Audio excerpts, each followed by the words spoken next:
ಮಟ್ಟದಲ್ಲಿ SI ಅವ್ರು meet ಮಾಡಿದಾಗ ಒಂದು ಸಲ್ಯೂಟ್ ಹೊಡೆದ್ರಿ. ಸೊ ಅಂದ್ರೆ ಅವ್ರು ಮಾಡಿದ ಕಾರ್ಯ ಎಲ್ಲರೂ ಕೂಡ ಒಂದು ಹೊರಗಡೆ ಎಲ್ಲ ಮೆಚ್ಚುಗೆ ಆಗ್ತಾ ಇರೋಂಥದ್ದು. ಇನ್ಸಿಡೆಂಟ್ ಆಗಬಾರ್ದಾಗಿತ್ತು. ಸೊ ಅದಾದ ನಂತರ ಗುಂಡೇಟಾಗಿರುವಂಥದ್ದು, ಅವರು ಸತ್ತಿರುವಂಥದ್ದು ಏನು ಅನಿಸುತ್ತೆ ಸರ್ ಇವೆಲ್ಲ? ಅಂದರೆ ಕಾನೂನು ಸುವ್ಯವಸ್ಥೆ ಇವೆಲ್ಲ ಟೋಟಲ್ ಜನರಲಾಗಿ ನೋಡಿದ್ರೆ ಒಂದು ಇದು ನೋಡ್ರಿ, ಇದು ಈ ಸೈಕೋಪ್ಯಾಥ್ಸು ಮೆಂಟಲಿ ಸಿಕ್ ಜನ ಈ ಥರ ಮಾಡ್ತಕ್ಕಂಥದ್ದು ಇದು ಅಮೇರಿಕ ದೇಶದಲ್ಲಿ ಭಾಳ ದೊಡ್ಡ ಪ್ರಮಾಣದಲ್ಲಿದೆ. ಈ ಚಿಕ್ಕ ಮಕ್ಕಳ ಜೊತೆ ಈ ರೀತಿ ಹೊಲಸು ವ್ಯವಹಾರ ಮಾಡ್ತಕ್ಕಂಥದ್ದು ಇದು ಮೆಂಟಲಿ ಸಿಕ್ ಇರ್ತಕ್ಕಂಥ ಜನ. ಅವ್ರು ನಮ್ಮಲ್ಲೇ ಇರ್ತಾರೆ, ನಮಗೆ ಗೊತ್ತಾಗಲ್ಲ, ನಮ್ಮ ಜೊತೆನೇ ಇರ್ತಾರೆ, ಗೊತ್ತಾಗಲ್ಲ.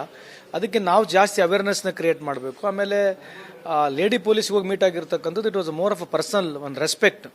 ಯಾಕಂದರೆ ಡ್ಯೂಟಿ ಲೈನಲ್ಲಿ ಇಂಥ ಶಿ ಟುಕ್ಕರ್ ಏನು ಹಿಂದೆ ಮುಂದೆ ಜಗರದಂಗೆ ವಿಚಾರ ಮಾಡ್ಲಾರಂಗೆ ಇಂಥ ಒಂದು ಸಿಚುಯೇಷನಲ್ಲಿ ಏನು ಪ್ರಾಂಪ್ಟಾಗಿ ಆ್ಯಕ್ಟ್ ಮಾಡಿದ್ದಾರೆ ಆಸ್ ಅ ಮದರ್.